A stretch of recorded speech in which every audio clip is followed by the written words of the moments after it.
निषाद समाज पार्टी के राष्ट्रीय अध्यक्ष और उत्तर प्रदेश के मत्स्य मंत्री संजय निषाद के अयोध्या पहुंचने पर निषाद समाज के अध्यक्ष संतोष निषाद ने सर्किट हाउस में माला पहनाकर व बुके देकर उनका गर्मजोशी के साथ स्वागत किया।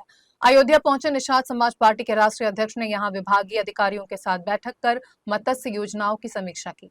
साथ ही उन्होंने मछुआरा समुदाय से मुलाकात कर उनकी समस्याएं सुनी और उन्हें आश्वस्त किया कि सरकार उनके हित में काम कर रही है। मीडिया से बातचीत में बिहार चुनावों को लेकर संजय निषाद ने वहां की जनता से एनडीए सरकार बनाने की अपील करते हुए कहा कि जब केंद्र और राज्य में एक ही सरकार होती है तभी विकास की रफ्तार तेज होती है। निषाद ने दावा किया कि पूर्व की सरकारों ने मछुआरों को ठगा, जबकि वर्तमान सरकार उनके हित में काम कर रही है। मंत्री संजय निषाद ने राहुल गांधी पर व्यंग्य करते हुए कहा कि मैं मछली डाल रहा हूं, वो मछली पकड़ रहे हैं। निषाद समाज अब किसी के जाल में फंसने वाला नहीं है। बिना गारंटी के 3 लाख रुपए हमको मिलेगा। आप 4% ब्याज पर और आधार कार्ड हो और मत्स्य पालन एनएफटीपी एक रजिस्ट्रेशन होगा, नेशनल फिशरी डिजिटल प्लेटफॉर्म, उस पर हम 100 रुपये उनको रजिस्टर कर दे रहा हूँ और वो जिससे कि पढ़कर डिजिटल जुड़े और पढ़कर व्यापार करें। मुख्यमंत्री के द्वारा मछुआ कल्याण कोष है हमारे यहाँ, उसमें हम इनके बच्चों को शिक्षा के लिए पैसा लाए हैं। जो निषाद हैं बेचारे उजड़े हैं, अंग्रेजों मुगलों से लड़े हैं, ऐसे बच्चे गरीब जो है उनके हाई स्कूल में 10,000, इंटर में 20,000, 30,000, उसके ऊपर 50,000 वो अनुदान लेकर अनुदान पूरा उनके छात्रवृत्ति हम अपने तरफ से दे रहे हैं।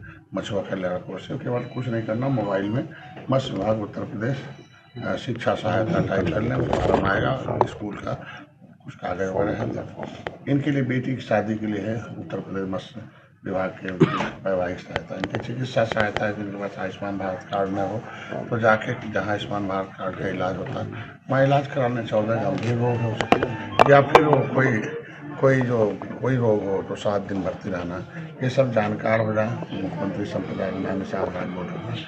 दूसरा ऐतिहासिक धरती रही है अयोध्या, यहाँ बार बार आने का मतलब है कि यहाँ से प्रेरणा मिलती है। संजय निषाद के अयोध्या पहुंचने पर निषाद समाज पार्टी के वरिष्ठ नेता और विधानसभा चुनाव के प्रत्याशी करुणाकर पांडे ने अपने सैकड़ों साथियों के साथ सर्किट हाउस में भव्य स्वागत किया। करुणाकर पांडे ने बताया कि हमारी पार्टी के राष्ट्रीय अध्यक्ष संजय निषाद जी का कार्यक्रम पूर्व नियोजित था। प्रदेश के सभी जिलों में राष्ट्रीय अध्यक्ष संजय निषाद जी का आए दिन कोई न कोई कार्यक्रम लगा रहता है। करुणाकर पांडे ने आगे कहा कि राष्ट्रीय अध्यक्ष निषाद समाज पार्टी के पदाधिकारी के साथ बैठक कर आने वाले चुनाव को लेकर निषाद समाज पार्टी के पदाधिकारी से निषाद समाज पार्टी के हाथों को मजबूत करने की बात कही। वहीं करुणाकर पांडे ने बताया कि मैं भी संजय निषाद जी की बातों से प्रभावित होकर उनकी पार्टी से जुड़ा और पार्टी के लिए कार्य कर रहा हूं। हमारे राष्ट्रीय अध्यक्ष संजय निषाद जी अगर अयोध्या की किसी भी विधानसभा सीट से हमको टिकट देंगे तो मैं चुनाव लड़ूंगा और जनता की सेवा करूंगा। सर्वप्रथम तो आप लोगों को, आपके चैनल को प्रणाम। और जैसा कि हमारे राष्ट्रीय अध्यक्ष जी का जो आगमन था वो पूर्व नियोजित था, और ये कोई एक इकलौता जिला नहीं है कि जिसमें माननीय राष्ट्रीय अध्यक्ष जी आ रहे हैं। लगातार अनवरत हमें लग रहा है पिछले 2 महीने से, वो 2 महीने तो कम कह रहे हैं, सालों साल वो प्रत्येक दिन उनका कहीं ना कहीं किसी न किसी ज़िले में कार्यक्रम चलता रहता है।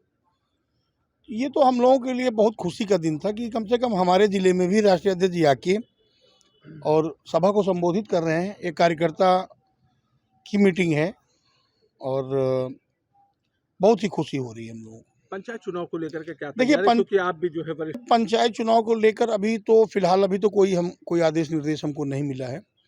यदि अगर ऐसा कुछ होता है तो आप लोगों को बिल्कुल हम बताएंगे, और राष्ट्रीय अध्यक्ष का जो आदेश होगा वो सर्वमान्य है। तैयारी की बात करी जाए तो देखिए, जिला पंचायत की तैयारी तो हमारी कोई है ही नहीं है, हम तो विधानसभा की तैयारी कर रहे हैं। राष्ट्रीय अध्यक्ष जी का अगर आशीर्वाद रहा तो 2027 में विधानसभा का चुनाव लड़ूंगा। क्या कहेंगे अपने? देखिए, जनता से ये अपील है कि क्योंकि नेता के साथ साथ आप समाज वैसे, हाँ, वो तो मैं अपने मुंह से अपनी तारीफ नहीं करता। विगत 5 वर्षों से आप लोग देख रहे हैं कि मैं भगवान परशुराम की मंदिर की स्थापना हमने 5 वर्ष पूर्व की है, और उससे अनवरत वर्ष में लगभग 2 कार्यक्रम हमारे होते हैं, जिसमें 25 से 50,000 लोगों को मैं वस्त्रदान, अंग जो भी हो सकता है मैं करता रहता हूँ। और इसको कहने में हमको बड़ा हर्ष होता है कि मैं जनता के लिए जो हमसे बन सकता है अच्छे से अच्छा करने का प्रयास करता हूं और आजीवन करता रहूंगा। बीकापुर विधानसभा से आप दावे? देखिए, बीकापुर विधानसभा हमारी अपनी विधानसभा में यहाँ पले बड़े हैं, पैदा हुए हैं, यहीं पे हमारा रहन पालन पोषण हुआ है। मैं बहुत गरीब परिवार और निम्न परिवार का लड़का रहा, उस गरीबी को झेल कर मैं यहाँ तक पहुँचा हूँ, जो कि किसी से छिपा नहीं है।